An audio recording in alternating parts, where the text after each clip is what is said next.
I'm trying to have 30 travel experiences before I'm 30 years old, so come with me as I tick the first off of my list by going to Lille, France. Got off the train and immediately just started walking around. I made my way towards my hostel, which was the Stéphane Hessel. Apologies for any pronunciation butchering that will be happening throughout the course of this video. After dropping off my bags and taking a look at my room, I then headed back out and immediately found myself at the Porte de Paris Monument, which was an incredible structure to just wander around, spend a few moments at, marveling, people watching, photographing.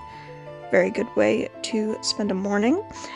Following that, made my way over to Coffee Makers, where I had like a set meal that they offered of orange juice, croque madame, a sesame latte, and a chocolate cake, all of which was very delicious. I then just continued walking the streets, exploring the city, just getting to know the lay of the land, before finally making my way over to Celestin Boutique Brewery. It's not pasteurized, it's all natural ingredients. I believe the man running the tasting session said that it was run by a 9th generation. I don't know if I got that completely correct, but he took us through tasting 3 beers that they offered: a white beer, a Belgian-style triple beer, and a hibiscus IPA, which was probably my favorite because I ended up purchasing some after the tasting. Feeling pretty good following all those beers. I just continued walking the streets and exploring, taking in some street art, one of my favorite things to do in new cities,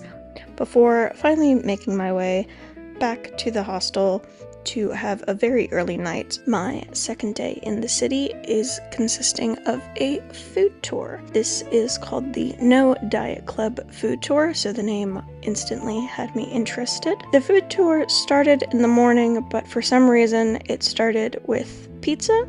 As an American, pizza for breakfast, not an uncommon concept, but not what I was anticipating for a food tour in France, but no complaints from me. We were guided to a food hall, which I was told by the guide they're becoming slightly more common in the country, which I found interesting. The pizza we were having was specifically due to the type of cheese on the pizza. I think it's pronounced Montréal's because it's a very sweet cheese. It was actually very, very nice. The second stop on the food tour was a couple of streets over, and it was English-style fish and chips. The fish and chips were served with a Belgian-style fries and one of the sweetest sweet iced teas I have ever had, but delicious nonetheless. The third stop was a bar which I'm not going to even try to pronounce the name of, but I'm told it translates from Flemish as beer belly.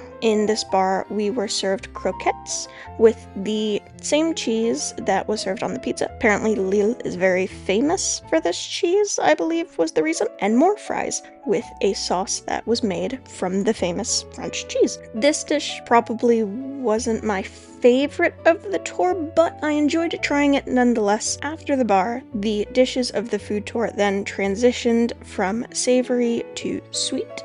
For the first sweet dish, we didn't go anywhere specifically for it. They were brought to us by our guide ahead of the tour starting, but to enjoy the treat, he took us to what I think he had claimed was listed as the ugliest cathedral in France or in Europe. I can't remember which. I didn't think it was ugly. I didn't go inside, but apparently the outside of it is very famous for being very ugly. Beauty is in the eye of the beholder, or something like that. I don't know.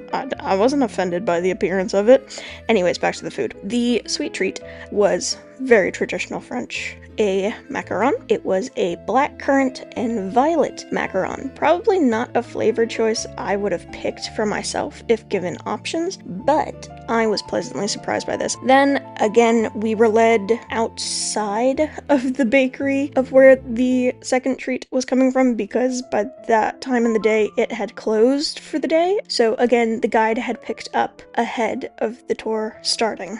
and it was a pastis de nata, which I think is typically like a Portuguese tart. And I've had them before and they're not my favorite, but this one was really good.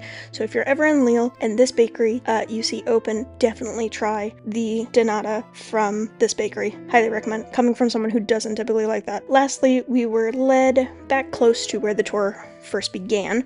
Again, not because of where the treat was coming from, it was just going to be served to us. I can't even attempt the pronunciation of this one, apologies, but I'm told that the word for it translates into little child.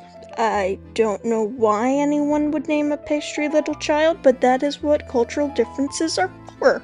Anyways, it was a very, very light pastry, but the filling of it was like very slightly citrusy almost, and it was really good. Again, not a treat I think I would gravitate to on my own, but I'm really glad I got to try it because I think this was probably one of the more traditionally French dishes of the tour. After the tour, I did some more street wandering before hopping onto the metro and then stopping by a little convenience store just because I wanted to pick up some French treats that I wouldn't typically get elsewhere and bring them back with me. So I picked up a few of those, collected my bags, and then headed back to the Eurostar to go back to England. So that is the first of my 30 before 30 officially ticked off the list. Which experience on the list should I do next? Let me know. Thanks for watching.